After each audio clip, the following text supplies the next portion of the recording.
नमस्कार दोस्तों, study IQ में आप सभी का स्वागत है। मेरा नाम है doctor Mahipal Singh Rathore. Archaeological survey of India ने वियतनाम देश में हाल ही में एक शिवलिंग को एक्सकेवेट किया है एक टेम्पल कॉम्प्लेक्स में। और इसका सिग्निफिकेंस क्या है, वो कौन सी डायनेस्टीज थी जो वहां पर रूल करती थी और जिसमें हिंदुइज्म को फॉलो किया जाता था, इसके बारे में आज मैं आपको इस वीडियो में बताने वाला हूं। अगर आप मुझसे सोशल मीडिया पर जुड़ना चाहते हैं तो मुझे ट्विटर, इंस्टाग्राम या फेसबुक पर इन आईडीज पर फॉलो कर सकते हैं। मेरे सभी लेक्चर्स के अपडेट्स आपको यहाँ प्राप्त हो जाएंगे और इस टेलीग्राम चैनल पर भी आपको अपडेट्स प्लस पीडीएफ दोनों मिलेंगे। स्टडी आईक्यू का स्मार्ट कोर्स सिविल सेवा परीक्षा यानी आईएएस एग्जाम के लिए उपलब्ध है। इस कोर्स को आप हमारे ऐप पर अवेल कर सकते हैं, तो आप अपने मोबाइल फोन पर भी अब आईएएस की तैयारी कर सकते हैं। जल्द से जल्द डाउनलोड कीजिए स्टडी आईक्यू ऐप को और इस कोर्स पर ईएमआई ऑप्शन भी अवेलेबल है। तो ये डिस्कवरी करी गई है वियतनाम में, एक जगह है जिसका नाम है मी सुन, इसको मी सुन प्रोनाउंस किया जाता है। वहां पर एक बहुत बड़ा टेम्पल कॉम्प्लेक्स है, उसमें कई मंदिर हैं। इसे कहते हैं चाम टेम्पल कॉम्प्लेक्स और ये 1100 साल पुराना शिवलिंग है। इन फोटोग्राफ्स में आप देख सकते हैं इस शिवलिंग को जो रिसेंटली एक्सकेवेट किया गया है और इसकी कंडीशन बहुत ही अच्छी है। अगर आप यहाँ पर देखें तो आपको इसकी जो डिटेल मार्किंग्स हैं सब कुछ नजर आएंगी और ये इसके एक्सकेवेशन के कुछ पिक्चर्स हैं। इस डिस्कवरी के बारे में सबसे पहले हमारे विदेश मंत्री डॉक्टर एस जयशंकर ने हमें बताया था, उन्होंने एक ट्वीट करके इसके बारे में जानकारी दी थी। तो आइए अब आपको मैं लोकेशन बताता हूँ कि ये किस जगह पर डिस्कवर किया गया है। ये है हमारा भारत देश और ये है south East Asia. South East Asia में यहां पर स्थित है वियतनाम। अब यहां पर आपको पॉलिटिकल बाउंड्रीज नहीं दिख रही हैं, बट आई एम श्योर आप सभी को मालूम होगा कि वियतनाम की लोकेशन क्या है। तो वियतनाम का जो सेंट्रल एरिया है उसमें स्थित है ये चाम टेम्पल कॉम्प्लेक्स और ये येलो डॉट जो आपको दिख रहा है ये इसकी लोकेशन है। जंगल के बीचों बीच यहाँ पर एक बहुत बड़ा मंदिरों का कॉम्प्लेक्स है जिसमें कई सारे मंदिर नजर आते हैं और इनमें से अब बहुत ही कम बचे हैं। ओरिजिनली यहाँ पर 68 टेम्पल्स बताए जाते हैं, लेकिन अब हार्डली 20 यहाँ पर मौजूद हैं, बाकी सब डिस्ट्रॉय हो चुके हैं। इन फोटोग्राफ्स में आप इस टेम्पल कॉम्प्लेक्स को देख सकते हैं और इन मंदिरों में अगर आप ध्यान देंगे तो आपको भारत के मंदिरों से काफी समानताएं नजर आएगी। और इसका कारण है कि यहाँ पर जो रूलिंग डायनेस्टी थी 4th सेंचुरी से 13th सेंचुरी तक, वो थी चंपा डायनेस्टी या चंपा किंगडम्स। तो देखिए, चंपा किंगडम्स बहुत सारे वंश थे जो हिंदू धर्म को फॉलो करते थे, इंडियनाइज्ड कल्चर था, इसीलिए आप यहाँ पर शिवलिंग पाएंगे, विष्णु भगवान के कई मंदिर पाएंगे, कई सारे बौद्ध स्तूप भी देखने को मिलते हैं। तो ये इंडियनाइज्ड कल्चर जो है ये साउथ और सेंट्रल वियतनाम में फ्लरिश कर रहा था। जो ग्रीन कलर का आपको एरिया नजर आ रहा है दक्षिण और मध्य वियतनाम का, ये पूरी तरह से चंपा किंगडम था। समवेयर अराउंड 2nd सेंचुरी ये किंगडम्स एस्टैब्लिश हुए थे और 4th से 13th सेंचुरी 1000 साल तक यहां पर ये किंगडम बहुत ही पावरफुल थे। इनकी राजधानी समय समय पर बदलती गई थी, कभी इंद्रपुर थी, कभी पांडुरंग थी, कभी विजया थी और कुछ समय के लिए कैपिटल जो मी सन टेम्पल कॉम्प्लेक्स है उसे भी बताते हैं हिस्टोरिकल स्कॉलर्स। 9th सेंचुरी में एक चंपा राजा इंद्रवर्मन द सेकंड ने इस टेम्पल कॉम्प्लेक्स मी सन टेम्पल कॉम्प्लेक्स को बनवाना शुरू किया, क्योंकि ये शायद वहां पर उस समय कैपिटल बन चुका था और बहुत ही इंपॉर्टेंट रिलीजियस सेंटर था।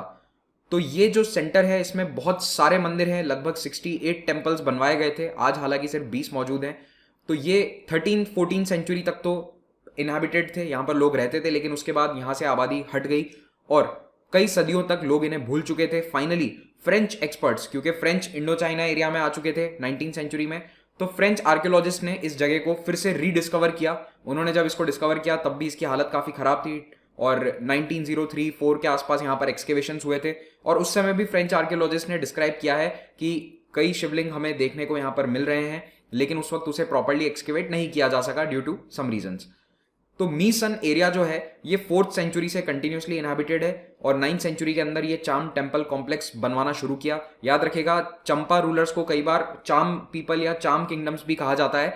तो ये चाम टेम्पल कॉम्प्लेक्स आज एक यूनेस्को वर्ल्ड हेरिटेज साइट है और यहाँ पर लॉर्ड शिव को डेडिकेटेड मंदिर हैं, प्लस लॉर्ड विष्णु को भी डेडिकेटेड कुछ मंदिर देखने को मिले हैं। लेकिन जिस तरह से शिव मंदिर इस एरिया में मिले हैं, इस डायनेस्टी के मिले हैं, वो यही बताते हैं कि ये जो डायनेस्टी थी ये शैवाइट हिंदुइज्म को फॉलो करती थी और ज्यादातर आबादी भी शायद शैवाइट हिंदुइज्म ही फॉलो करा करती थी। और ये उन मंदिरों के कुछ और फोटोग्राफ्स में आपको दिखा रहा हूं, तो आप देख ही सकते हैं कि इनकी हालत आज काफी खराब है, काफी टूट चुके हैं मंदिर। और यहाँ पर वियतनाम वॉर के दौरान बम भी गिराए गए थे अमेरिका के एयरफोर्स के द्वारा, क्योंकि जो विपक्षी फोर्सेस थी वियतकॉन्ग यानी कि नॉर्थ वियतनाम की आर्मी, उसने इस एरिया को अपना मिलिट्री बेस बना रखा था। इस टेम्पल कॉम्प्लेक्स में ये पहला शिवलिंग डिस्कवर नहीं हुआ है, पहले भी 6 अन्य शिवलिंग्स यहाँ पर एक्सकेवेट किए जा चुके हैं, लेकिन जो रीसेंट फाइंड है, रीसेंट शिवलिंग है वो थोड़ा ज़्यादा मैग्निफिसेंट है, क्योंकि वो ज़मीन में दबा हुआ था तो वो अच्छी कंडीशन में अभी भी प्रिजर्व्ड है, उस पर डैमेज नहीं है ज़्यादा।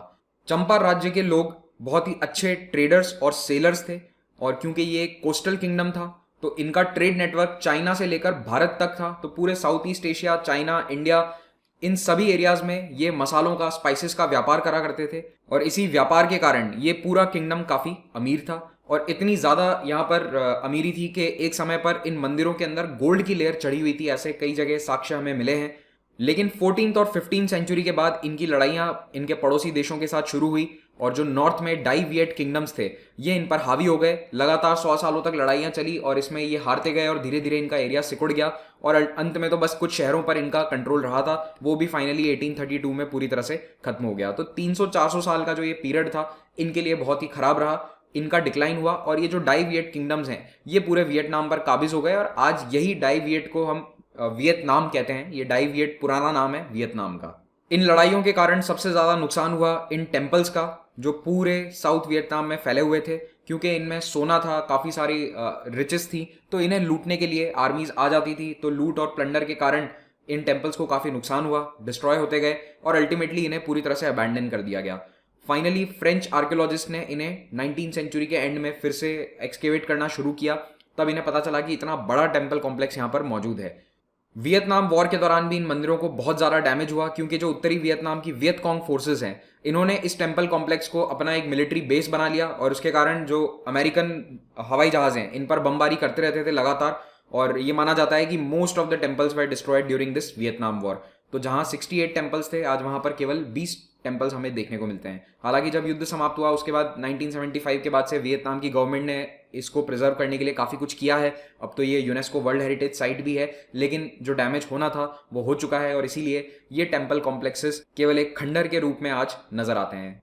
अब 21वीं सदी में भारत और वियतनाम सरकारों ने एक समझौता किया, जिसके तहत भारत की आर्कियोलॉजिकल सर्वे ऑफ इंडिया की टीम्स वियतनाम में जाकर वहां की सरकार को असिस्ट कर रही हैं इन एक्सकेवेशंस में।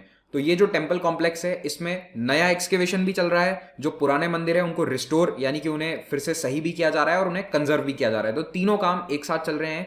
एएसआई की teams may be because they have better knowledge about Hindu art and architecture, so they are helping the Vietnam government, और पिछले 3 सीजन से वहां पर वो हेल्प कर रहे हैं। ये 4था सीजन है जब वहां पर एक्सकेवेशन चल रहा है अभी।